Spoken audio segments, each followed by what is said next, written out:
If you're nothing without this suit, then you shouldn't have it, okay? Tony Stark gave Peter Parker exactly one piece of advice that mattered, and it wasn't about being a hero, it was a threat. If you're nothing without the suit, you shouldn't have it. Everyone remembers that as the moment Tony humbled a kid, but that's not a lesson about humility. It's Tony preparing Peter for a fight he didn't know was coming, a fight against Tony's own face. Because Robert Downey Jr. isn't coming back as Iron Man, he's coming back as the villain. And Peter Parker is about to find out if he actually learned anything. Tony didn't just see potential in a 15-year-old kid in Queens, he saw a version of himself that hadn't been ruined yet by ego and grief. Recruiting Peter for the Civil War airport fight wasn't sentimental, it was proof of concept for something Tony was quietly building. A hero who wouldn't need the armor to be brave. Steve Rogers judged the decision. Tony didn't care.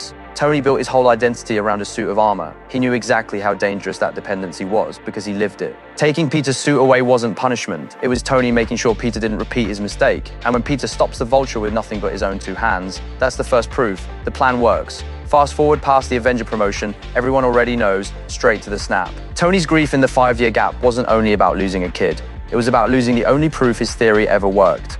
When he finally says yes to time travel, it's not pure redemption. It's incomplete data gnawing at him.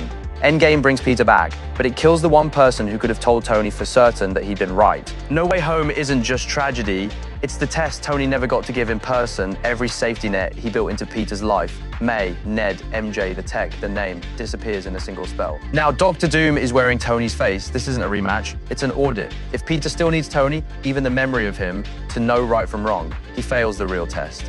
If he can look at that face and choose differently anyway, the lesson finally lands 10 years late.